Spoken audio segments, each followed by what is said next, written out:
Enquanto as crianças saem, deixa eu lhe fazer uma pergunta. Qual foi a última vez que você se sentiu completamente perdido numa estrada, sem saber se deveria ir em frente ou recuar e tentar um outro caminho? Qual foi a última vez que você passou por essa sensação?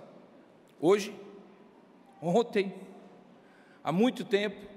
Não importa quão demorado já passou, quanto tempo já passou, mas o fato é que aquela sensação de que você não tem um mapa, mesmo com os recursos modernos, e que você talvez tenha pego o caminho errado, não sabe se deveria ir em frente ou retroceder, é talvez uma das experiências mais assustadoras para nós.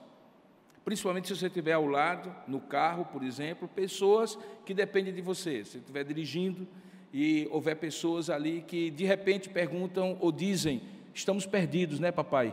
Estamos perdidos, né, Robson?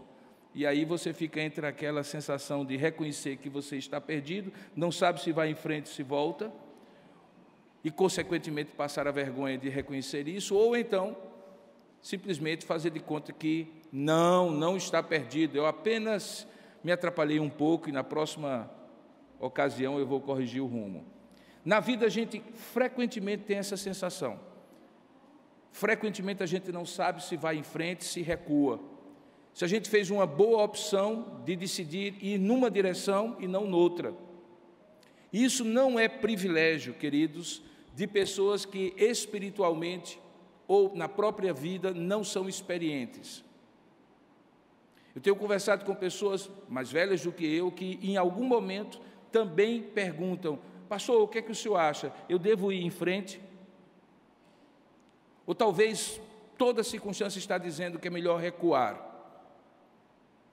Não é fácil saber porque nós não somos oniscientes, não somos prescientes. Não temos o controle das coisas e, consequentemente, não sabemos se a decisão que iremos tomar ali, de ir em frente ou recuar, será a melhor. No texto que nós vamos expor hoje pela manhã, que talvez caberia bem aquele título do antigo filme de Van Damme, Retroceder Nunca, Recuar Jamais, ou alguma coisa, Desistir Nunca, Retroceder Jamais, nós iremos ver que até mesmo um homem como o apóstolo Paulo, em algum momento precisou ser encorajado por Deus para não desistir. Precisou ser direcionado por Deus e dizer: fique firme, não desista, continue, porque as circunstâncias todas eram desalentadoras, confusas, e talvez ele pensou em algum momento em desistir. Abra sua Bíblia, por gentileza, em Atos dos Apóstolos, capítulo 18, a partir do verso 1. Esse é o capítulo 18, que nós iremos hoje pela manhã e à noite expor para os irmãos. É o final da segunda viagem missionária de Paulo. Ele estará em Corinto, uma cidade importantíssima, que recebe posteriormente 2 cartas que ele escreve. Tal era a importância daquela cidade de Corinto. Ele havia acabado de pregar aquele famoso sermão que eu expus para os irmãos da última vez que preguei, em Atenas, capital da Grécia. E aí o escritor Lucas diz o seguinte: depois disto, se referindo ao tempo que ele esteve em Atenas, deixando Paulo Atenas, partiu para Corinto. Lá em Corinto, encontrou certo judeu chamado Áquila, natural de uma região chamada Ponto, ali na Ásia Menor. Ele havia recentemente chegado da Itália, com Priscila, sua mulher, porque Cláudio, o imperador, decretara que todos os judeus se retirassem de Roma. Paulo, então, aproximou-se daquele casal, e posto que eram do mesmo ofício, passou a morar com eles e ali trabalhava, pois a profissão deles, e aparentemente também a de Paulo, era fazer tendas. E todos os sábados, ali em Corinto, Paulo discorria na sinagoga, persuadindo tanto judeus como gregos. E ali, quando Silas e Timóteo desceram da região da Macedônia, Corinto ficava na região da Acaia, Paulo se entregou totalmente à palavra, testemunhando aos judeus que o Cristo é Jesus. Opondo-se eles e blasfemando, em dado momento sacudiu Paulo as suas vestes e disse a eles: sobre a vossa cabeça o vosso sangue, pois eu dele estou limpo, e desde agora eu vou para os gentios. Saindo dali, entrou na casa de um homem chamado Tício Justo, que era temente a Deus, e a casa era contígua, vizinha, coladinha à sinagoga. Mas Crispo, o principal da sinagoga, creu no Senhor com toda a sua casa, e também muitos dos coríntios, ouvindo, criam e eram batizados. Teve Paulo, durante a noite, uma visão, em que o Senhor lhe disse: não temas, pelo contrário, fala e não te cales, porquanto eu estou contigo, e ninguém ousará fazer-te mal, pois eu tenho muito povo nesta cidade. E ali Paulo permaneceu 1 ano e 6 meses, ensinando entre eles a palavra de Deus. Quando, porém, Gálio era procônsul da região da Acaia, onde estava Corinto, levantaram-se os judeus concordemente contra Paulo e o levaram ao tribunal, dizendo assim: este aqui persuade os homens a adorar a Deus de um modo contrário à lei. Ia Paulo falar, quando Gálio declarou aos judeus: olha, se fosse com efeito alguma injustiça ou crime de maior gravidade, ó judeus, de razão seria atender-vos. Mas se é questão de palavra, de nomes, da vossa lei, tratai disso vós mesmos. Eu não quero ser juiz dessas coisas. E os expulsou do tribunal. Então todos agarraram Sóstenes, o principal da sinagoga, e o espancavam diante do tribunal. Gálio, o procônsul, todavia, não se incomodava com estas coisas. Que Deus abençoe a sua palavra lida. Amém. Vamos orar juntos? Ó Deus amado e querido Pai, nós rogamos agora a Tua bênção, na medida em que estamos para ouvir a Tua voz, pela exposição da Tua palavra, que é lâmpada para os meus pés, para os nossos pés e para os nossos caminhos. Pedimos que a nossa mente seja completamente santificada e purificada agora, para compreendermos o que a Tua palavra nos ensina. Não se trata, e nós sabemos disso, ó Pai, simplesmente de interpretar um texto, como outro qualquer, mas de ouvir a Tua voz na medida em que a Tua palavra é exposta. Para isso precisamos não de inteligência, mas de sabedoria, aquela que vem do alto, iluminada pelo Teu Espírito, que nos permite ver o texto na medida em que o Senhor deseja que nós vejamos, para tirar dele a lição que o Senhor separou para nós nesta manhã.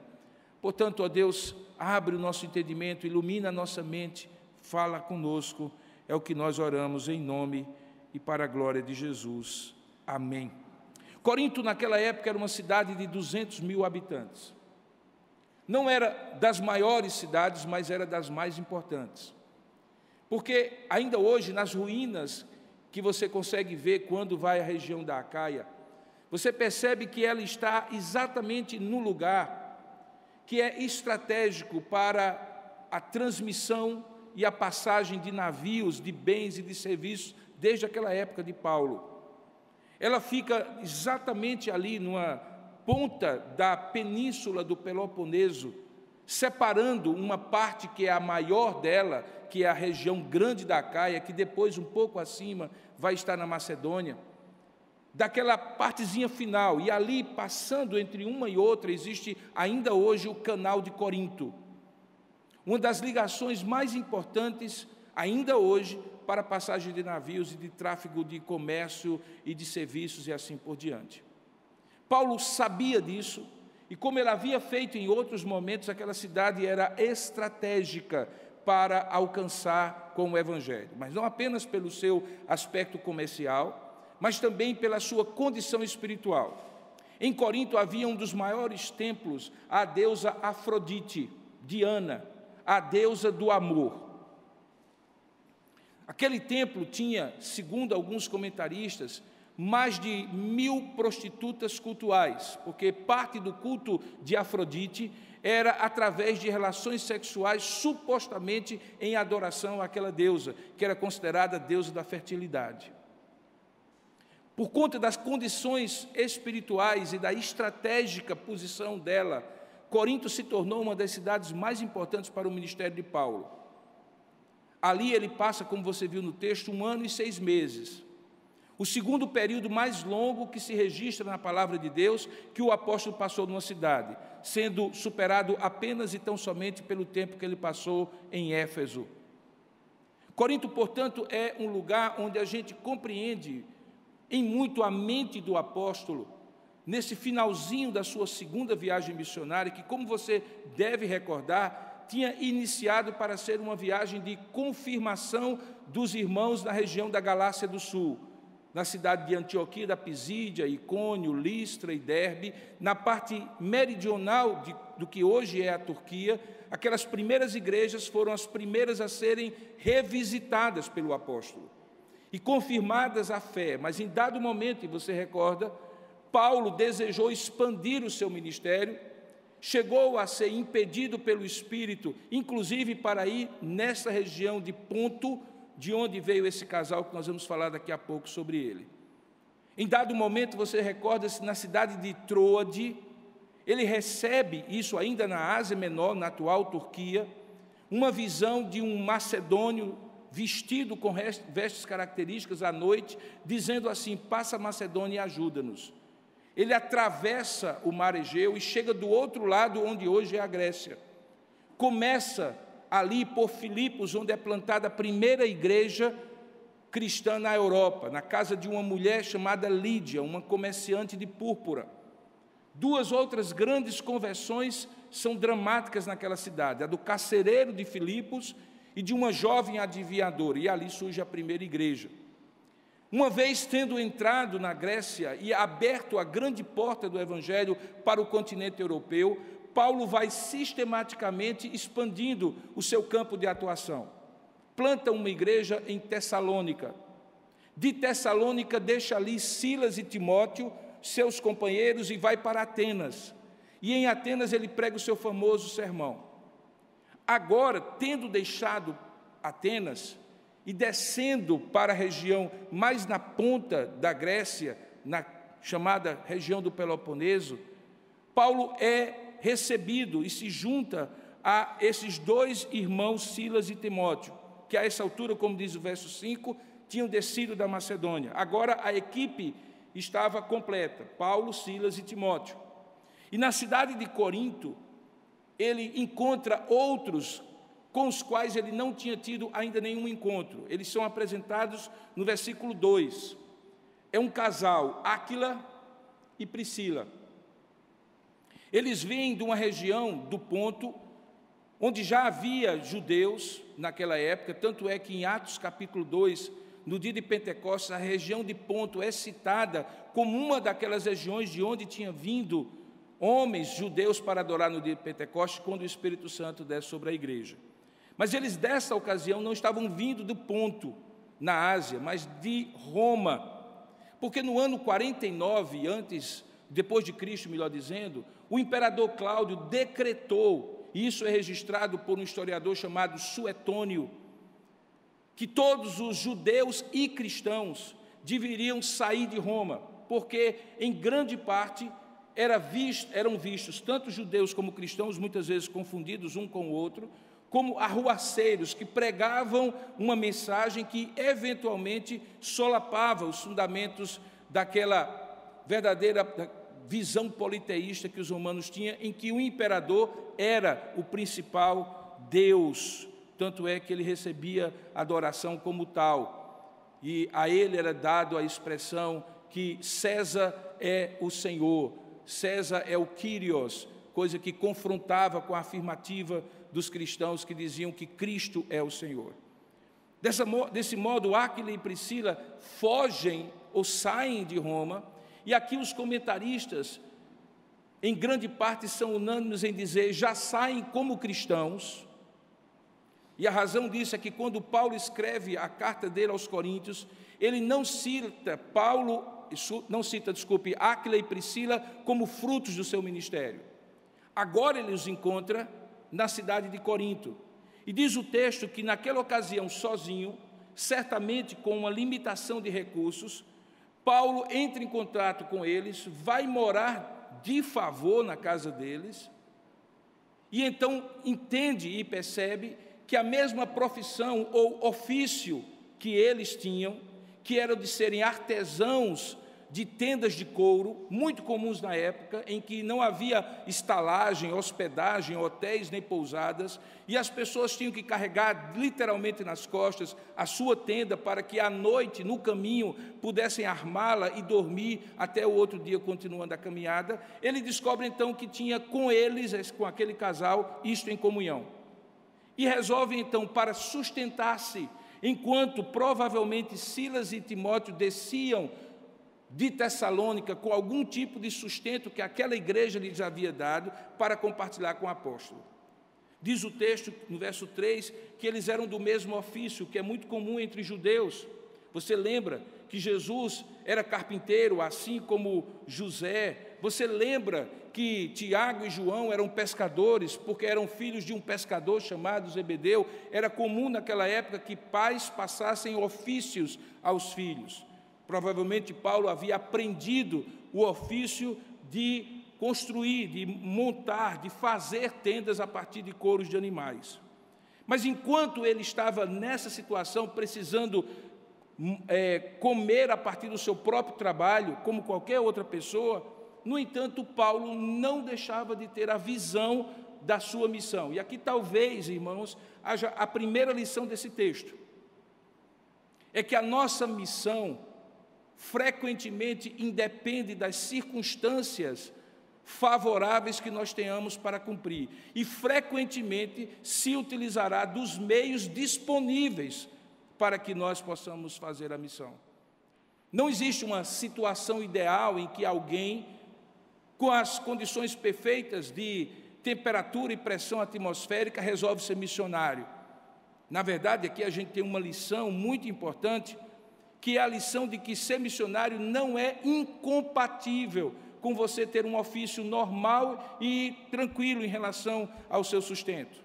Na verdade, aqui diz mais ainda do que isso, diz que é favorável que você compreenda a sua profissão e o seu ofício, seja ele qual for, como um meio pelo qual você cumpre a missão. Seja um fazedor de tendas, expressão essa que, inclusive, nos meios missiológicos hoje, é uma expressão usada para designar aqueles missionários cada vez mais comuns e necessários em fronteiras fechadas no mundo atual, que têm uma profissão, às vezes são pedagogos, educadores, enfermeiros, e que entram em lugares onde não entrariam como missionários cristãos, mas entram como profissionais. Paulo talvez é o primeiro exemplo de que a vida não deveria, pelo menos a vida cristã, não deve ser dividida em aquilo que é espiritual e aquilo que é secular. E, portanto, a missão do cristão no mundo não é dividida entre a missão secular, em que ele se sustenta, em que ele trabalha, em que ele cuida das coisas dele, sem se preocupar com as coisas de Deus, e aí num dia, como por exemplo no domingo, ou nas férias, como por exemplo no período em que ele não está trabalhando, aí ele é missionário. Não.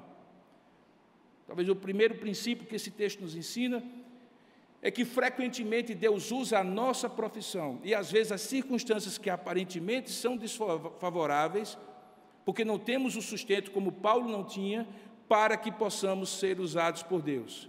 Aquilo que poderia ser desculpa para não trabalhar como missionário se tornou motivo para trabalhar como missionário. Porque a vida é assim, o que para uns é desculpa, para outros é motivo. Na vida, frequentemente, quando alguém diz assim, eu não posso porque, outro diz, eu tenho que porque, e o porquê é o mesmo.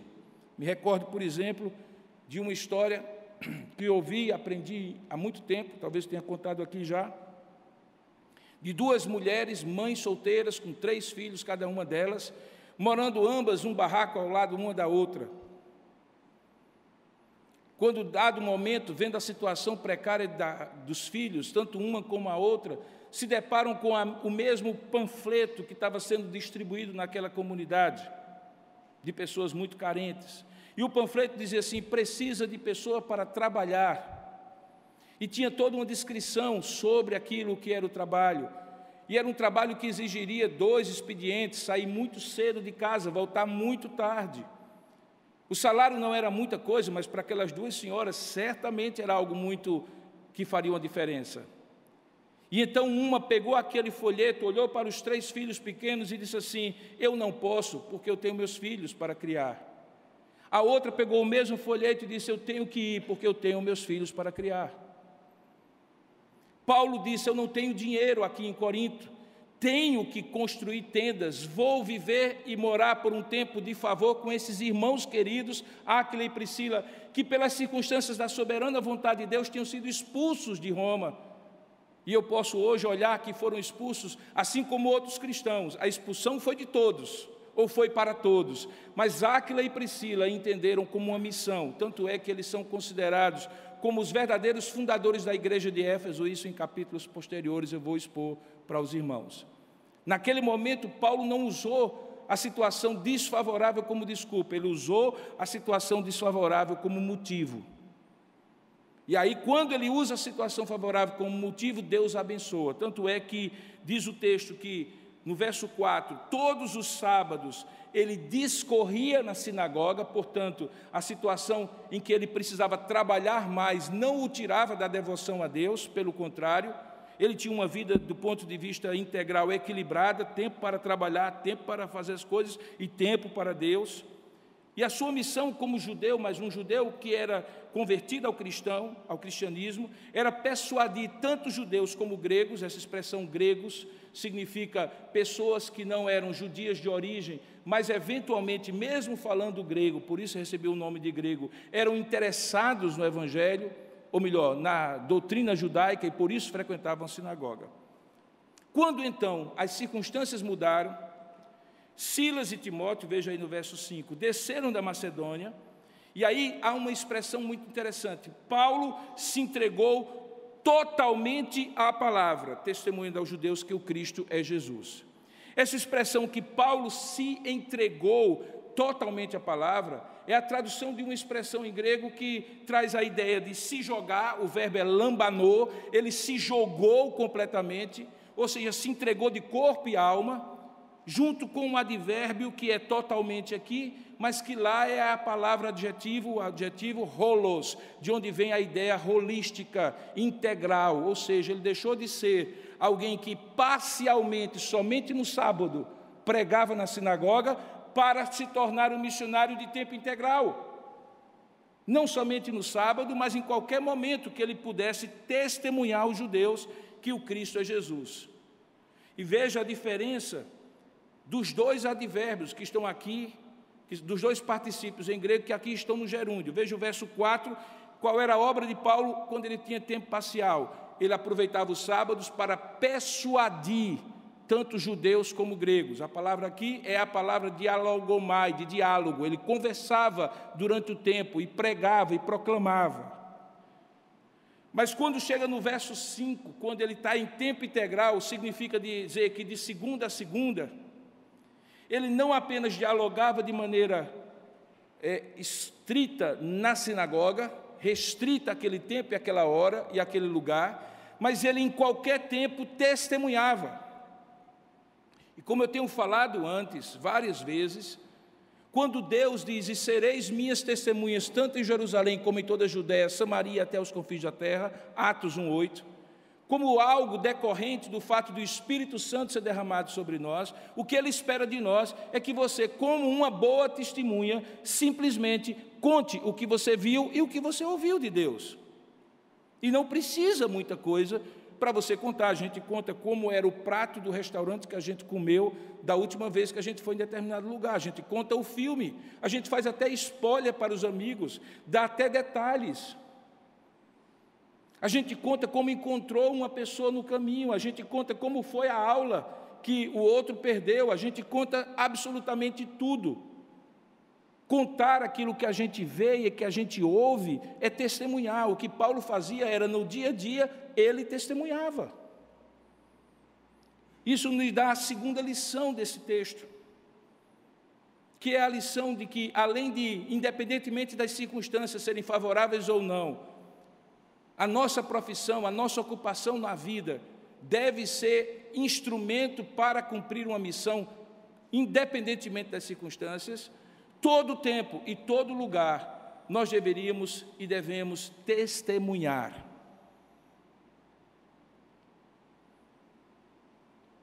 Recentemente eu almocei com um querido professor do meu tempo de seminário, reverendo Elias Medeiros. Hoje aposentado, foi professor durante muito tempo nos Estados Unidos, foi professor no Seminário Presbiteriano do Norte, é daqui da Igreja Presbiteriana de Torrelândia, de origem.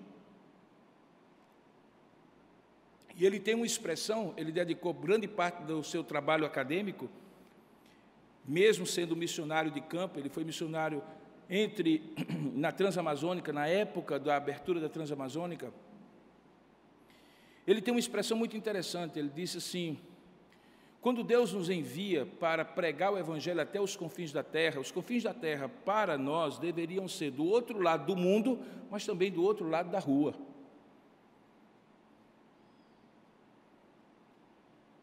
Você imagine que em algum momento da sua vida, aquela pessoa que convive com você diariamente no seu ambiente de trabalho, no seu condomínio, na sua escola, ela vai ser instada a dizer o que ela sabe de Cristo, nem que seja pelo próprio Deus, no dia do juízo.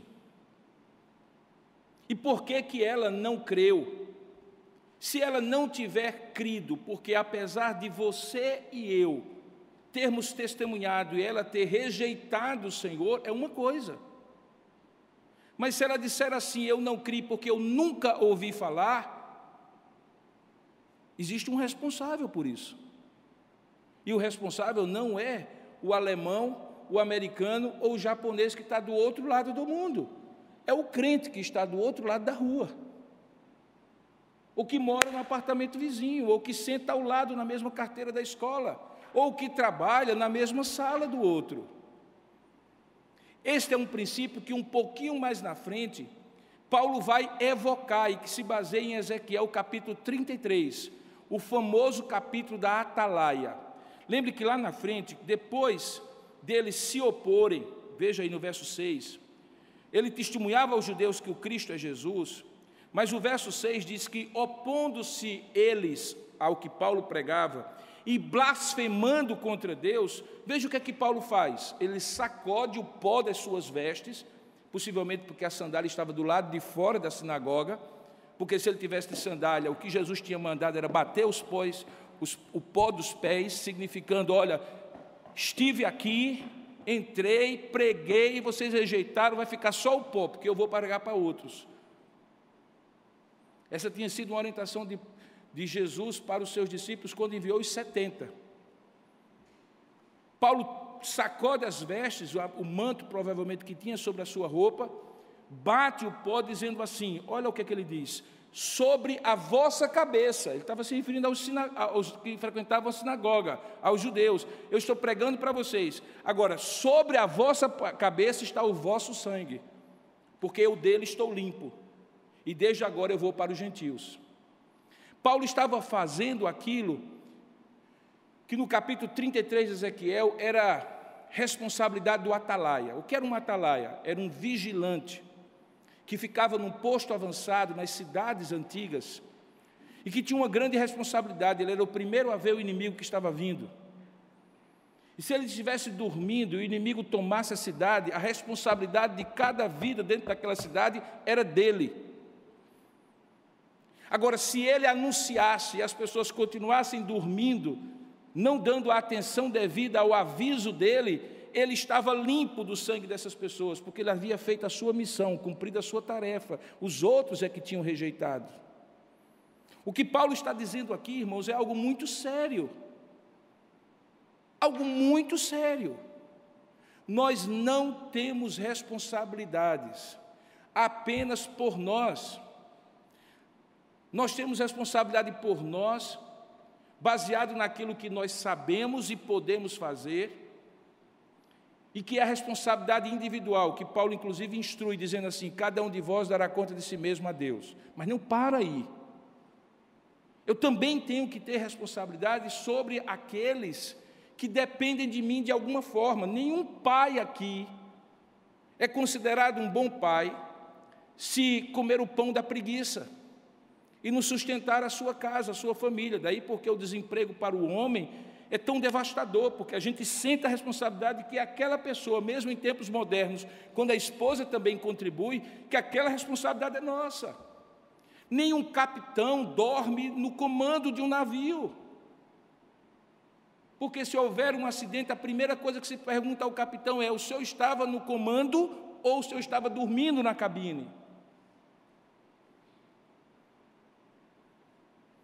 Quando alguém perece espiritualmente e a vida se acaba, e essa pessoa conviveu comigo, e um dia ela vai dizer: eu nunca ouvi, a responsabilidade é minha, irmãos. Eu não sou responsável pela alma dessa pessoa. Cada um de nós dará conta de si mesmo a Deus. Mas eu sou responsável por não ter alertado a ela como um arauto faria: olhe, arrependa-se, porque o reino de Deus está próximo. Jesus Cristo é a única salvação. Isso eu tenho que fazer. E mesmo que eu faça, nem que seja como os antigos diziam, por descargo de consciência, eu devo fazer. O que Paulo estava dizendo aqui: olha, eu estou há 1 ano e 6 meses com vocês. Talvez não fosse exatamente 1 ano e 6 meses, mas já dentro desse período, eu estou testemunhando aos judeus, a vocês que estão aqui na sinagoga, sábado a sábado, que o Cristo, o Messias, que vocês estavam esperando é Jesus, o Nazareno, que morreu e ressuscitou ao 3º dia. E vocês estão se opondo, como em outros lugares aconteceram, e blasfemando. Provavelmente o que os judeus diziam assim é: mentira, Deus não tem filho, mentira, Deus não se faz carne, Deus é Espírito. Eles não conseguiam entender a encarnação, a morte e ressurreição de Jesus. Mas eles blasfemavam. E então Paulo, em dado momento, disse: olha, eu não tenho o que fazer. Eu agora vou bater a minha roupa, simbolicamente dizendo que a minha tarefa está cumprida, e que agora eu vou partir para os gentios. Gentios que não são judeus e que talvez recebam essa boa nova com muito mais alegria. E aí, saindo da sinagoga de Corinto, uma sinagoga relativamente grande, ainda hoje, em 1898 foram descobertas plaquetas daquela sinagoga com o nome do líder dessa sinagoga, que é citado aqui. Saindo dali, então entrou na casa de um homem que era vizinho à sinagoga, chamado Tício Justo. Veja aí o verso 7. Ele era um homem temente a Deus, não era judeu. Ele é aquele vizinho que você tem, que respeita você como crente. Ele talvez não vá para a igreja com você, mas ele é temente a Deus. Ele admira algumas coisas que ele vê e ouve de você na sua vizinhança. Ele respeita você. E aí Tício Justo, que tinha essa casa contígua à sinagoga, recebe Paulo. Mas Crispo, o homem que tem o seu nome na plaquinha que foi descoberta, que é o principal da sinagoga, vai além. E talvez, irmãos, ele foi além e creu no Senhor com toda a sua casa, como diz o verso 8. E talvez muitos dos coríntios, ouvindo, criam e eram batizados, porque em dado momento Paulo gritou como um atalaia. Você já ouviu aquele ditado que por conta de um grito se perde uma boiada? Fale. Abra a sua boca. Não precisa ser pregador, não precisa ser chato, seja inteligente. Seja sábio. Aproveite as oportunidades. Às vezes é 2 minutinhos. Às vezes não é uma persuasão que você está forçando a pessoa. Não confunda as coisas. Não confunda as coisas, você não é vendedor. Você está oferecendo à pessoa um alerta de que a vida é curta e pode acabar a qualquer tempo. E você aprendeu, testemunhando disso, você experimentou que a vinda de Jesus Cristo deu para você um significado da vida que ela precisa ter. Fale isso em 2 minutos, em 5 minutos, o tempo que permitir. Do andar 22 do meu edifício ao andar 0, são exatamente 1 minuto e 30 segundos, se ninguém chamar. E eu coloquei na minha cabeça que eu preciso, encontrando alguém, em 1 minuto, falar de Jesus para aquela pessoa. E para mim tem sido um exercício tremendo. Veja, quem é pregador poderia pensar, mas eu já faço isso, todo domingo eu prego. Não, não é a mesma coisa. A gente prega aqui, mas a gente testemunha em qualquer lugar, a qualquer pessoa. E aí, em 1 minuto, às vezes eu olho para a cor da camisa, às vezes eu olho para o símbolo do time de futebol, às vezes eu olho, sei lá, para qualquer coisa. E eu ali testemunho sobre alguma coisa. Se aquilo vai produzir um resultado ou não, eu não sei. Aqui, porque Paulo disse, olha, a vossa cabeça agora, sobre ela está o vosso sangue, eu dele estou indo, eu dele estou limpo, e desde agora eu vou para os gentios, produziu, quem sabe, um insight na cabeça de Crispo, que era o principal da sinagoga, e disse, espera aí, tem alguma coisa. Eu me lembro disso. Eu sou judeu e leio Ezequiel 33. Lá tem atalaia, esse homem está sendo um atalaia, e isso despertou. O fato é, no entanto, irmãos, e aqui eu estou chegando ao final da mensagem, que todos esses embates acabam trazendo um peso, provavelmente aqui a gente é induzido a pensar sobre o coração de Paulo. Ninguém é de ferro, né? Aqui a essa altura já tinha vários episódios dele pregar para os seus irmãos, seus conterrâneos, judeus como ele, testemunhando que o Cristo é Jesus, e via em regra era oposição, era perseguição, era pancada, era prisão, era açoite. Isso vai, a essa altura, batendo pesado no coração do apóstolo, e certamente em algum momento ele disse, e agora, Senhor, vou ou não vou? Igualzinho ao que eu falei no início, continuo ou não continuo? Tiro férias, tiro um sabático, volto para Jerusalém, acalmo meu facho, vou para Antioquia, afinal de contas é para ir ou não ir, é para ficar ou não ficar, o que eu faço? Há momentos, irmãos, na vida do ministério, na vida do pastor, na vida do missionário, assim como na sua vida, que você também não sabe para onde ir, se você vai ou se você fica, se você retrocede, toma outra direção. Às vezes isso decorre de muitas dificuldades que você enfrenta e que fazem pensar, espera aí, se não está dando certo, talvez não seja o certo ir nessa direção. Mas cuidado, nem tudo, da mesma maneira que nem tudo que dá certo significa que é certo, também nem tudo que não dá certo significa que é errado. Se assim fosse, a gente não aprenderia nada na vida, porque a gente só aprenderia quando o vento estivesse soprando atrás de nós e o barco estivesse rápido, singrando os mares. Mas as maiores lições para quem veleja é quando o vento está contrário, não quando o vento está a favor. Vento contrário não significa que você deve desistir, mas você precisa ouvir a Deus. É só você lembrar das muitas vezes que você esteve prestes a desistir, e se você tivesse desistido, você teria hoje motivos para dizer, rapaz, por que eu não insisti? Faltava tão pouquinho. Você lembra da expressão, morreu na praia. Então, Deus, sabendo disso, no verso 9, mais uma vez dá uma visão. É interessante, são duas visões na segunda viagem missionária que Paulo tem. Numa ele diz assim, vá para tal lugar, passa Troade e ajuda-nos. E nessa ele diz assim, não vá a lugar nenhum, fica aqui. Veja o que é que diz. Diz o texto, que teve Paulo, verso 9, durante a noite uma visão em que o Senhor lhe disse, ele não tinha comido uma feijoada e estava tendo um pesadelo. Foi Deus que disse para ele. E ele disse 3 coisas. E são essas 3 coisas que eu gostaria de trazer ao seu coração nessa manhã. Primeiro, não temas. O medo é paralisante. O medo é imobilizante.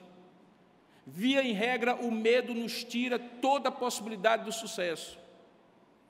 Eu não estou falando que você não deve ter receios naturais, precauções, previdência, prudência, mas este medo contra o qual Deus queria que Paulo lutasse, ao dizer não temas, e essa expressão você já ouviu outras vezes, era a expressão preferida de Jesus. quando ele se encontrava com os discípulos e ele via que havia situações contrárias. Lembra no barco, quando o mar estava encapelado e ele veio andando sobre o mar, a primeira coisa que ele foi e disse foi: não temas, paz seja convosco. Quando eles estavam no cenáculo sozinhos, Jesus havia sido crucificado e morto, eles estavam com medo dos judeus. O texto diz que ele aparece no cenáculo e a primeira expressão que ele diz é: não temas, paz seja convosco. Temer e ter paz parece ser água e óleo. Ninguém tem paz quando está com medo, ninguém tem medo quando está em paz. A primeira palavra de encorajamento que Deus dá para Paulo é: não temas. Mas ele para aqui, ele diz: não temas porque vai dar tudo certo. Ele não diz isso não, viu?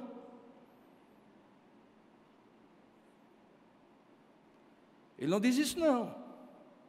Não é não temas porque vai dar tudo certo. É não temas, no verso 10 ele dá razão, porquanto eu estou contigo.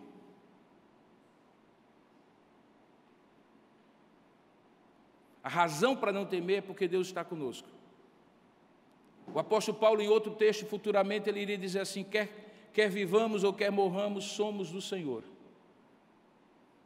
A gente teme o que a gente não deseja perder.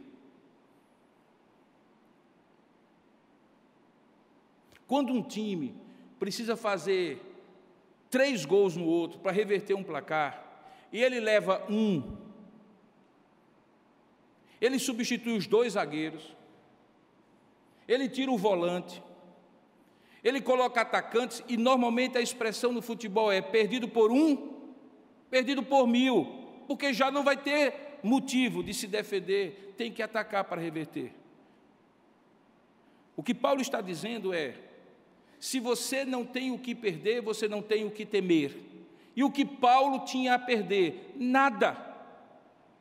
Em dado momento, quando ele escreve aquelas primeiras igrejas aos Gálatas, ele diz assim: já estou crucificado com Cristo, vivo não mais eu, mas Cristo vive em mim, e a vida que agora vivo na carne, vivo na fé, no Filho de Deus que me amou e a si mesmo se entregou por mim. Você não tem a vida, querido, desculpe lhe dizer. Se a pandemia não lhe deixou isso claro, você não tem a vida, você não tem dinheiro, você tem uns numerozinhos que aparecem no seu aplicativo. Se der um tilt no sistema mundial de dinheiro, você vai ter que plantar ou fazer tendas, ainda mais hoje. Eu descobri semana passada que pela primeira vez, em pleno mês de abril, semana passada, eu coloquei pela primeira vez uma nota de R$1 no bolso, em 2022. Não sei nem mais como é ter dinheiro no bolso, porque hoje todo o dinheiro é digital, mas se der um tilt no seu banco, der um tilt no sistema global, você vira pobre de Jó. Você não tem dinheiro.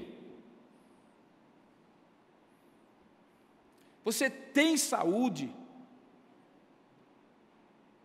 mas a saúde que você tem é tão precária que basta que alguma coisa aconteça nessa bomba aí chamada coração, que eu não diria que é uma bomba relógio, embora tenha um tic-toc assim bem marcado, acabou. Um jovem presbítero de uma igreja em São Luís do Maranhão voltava de uma viagem com a família, ele tem 20 e poucos anos, menos de 30 anos, dos Estados Unidos, coisa de 3 semanas atrás. Chegou em Fortaleza, onde o voo dele iria fazer uma conexão para São Luís. E porque a família estava cansada, ele trocou a passagem e resolveu passar um dia em São Luís para eles descansarem. E no dia seguinte, de manhãzinha cedo, foi ao hotel, estava no hotel, tomou o café e resolveu fazer um passeio naquela orla ali de Fortaleza. Esposa, ele e 2 filhinhos pequenos.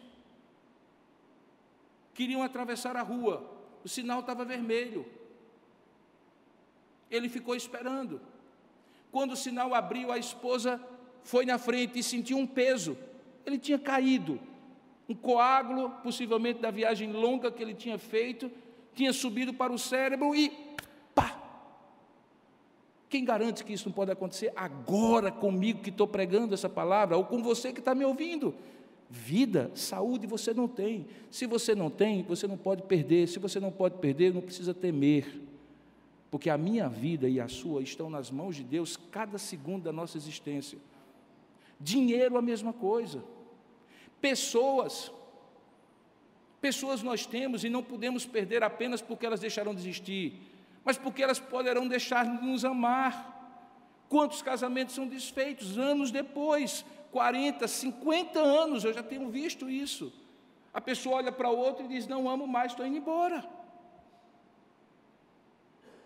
Filhos, você os cria com todo o carinho e dedicação, e eu sei que não é uma boa mensagem para o Dia das Mães, mas um dia eles vão bater asas e voar. E você não os terá mais, porque uma vez eles tendo saído, eles nunca mais voltam do mesmo jeito. Novidade para você, para mim já não é mais. Eles não se sentem mais em casa. Os meus vêm e passam uma semana. É uma maravilha. Comem empadinha Barnabé, sorvete na Friberg, gostam de ir para a praia de Intermares, curtem aquele ventinho da varanda. Quando passa uma semana, 2 no máximo, começa a dar um cri-cri-cri no pescoço, começam e vão embora. E deixa o pai e a mãe. A gente não tem nada na vida, irmãos. Não há o que temer. Porque só se teme aquilo que se pode perder. E nós não temos nada a perder. Mas temos um que nós não perderemos jamais. Esse um que nós não perderemos jamais é o Senhor Jesus. Deus então diz para ele, não temas, eu estou contigo. E dá uma ordem, fala e não te cales. Fala e não te cales. Paulo, a essa altura, devia estar pensando assim, Senhor, eu já falei o que tinha falado, eu soltei até a minha capa lá e bati a minha capa, esses homens aqui já ouviram. Talvez uma das perguntas mais difíceis que já me foi feita foi aquela pergunta, pastor, aquela parte que diz que nós não devemos dar pérolas aos porcos, quando é que a gente sabe que o cara na nossa frente não é ovelha, mas é um porco? Eu disse assim, dependendo da complexão física, já dá para descobrir logo, mas antes disso, pregue, fale e não se cale. Quando você tiver pregado tudo, falado tudo, testemunhado tudo, e não tiver mais nada para dizer, aí ok. Mas frequentemente, irmãos, a primeira resistência nós nos calamos. Ou ficamos com aquela cantilena cansativa de repetir as mesmas coisas como se fôssemos caixinhas de música. Persistir é diferente de perseverar. Persistir, às vezes, tem um sentido de você ir sempre na mesma direção, da mesma forma, no mesmo tempo. Às vezes, persistência é teimosia, simples. Perseverança é mais fazer o mesmo, mas às vezes de maneiras diferentes, em tempos diferentes, com abordagens diferentes. Seja perseverante, não seja apenas insistente. Fala e não te cales. E aí, ele fala algo que para mim é fenomenal. Ele diz assim, ninguém ousará fazer-te mal, e nesse caso aqui não fez mal a outros, mas não a Paulo, pois eu tenho, olha o que é que ele diz, eu tenho muito povo nesta cidade. Paulo não sabia, mas Deus sabia. Corinto se tornou uma das igrejas mais vibrantes do Novo Testamento. Tinha muitos problemas lá, mas uma coisa que não tinha em Corinto era a dificuldade da igreja crescer.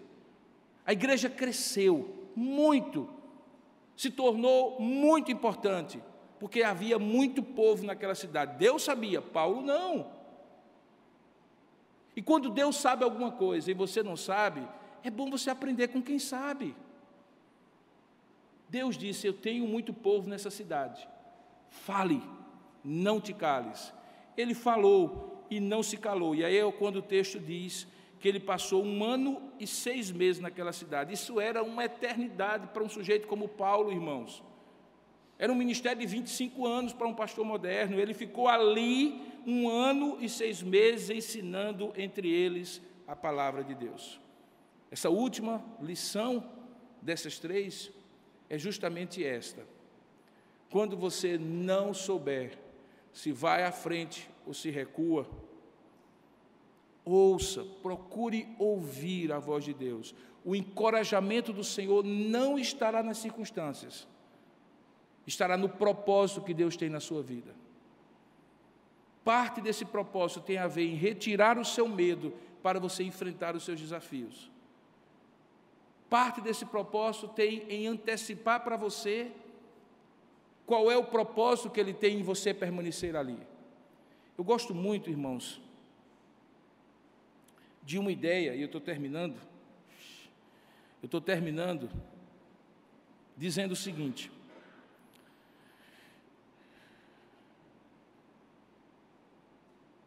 não saia enquanto você não completar o ciclo que você começou. Essa é a regra.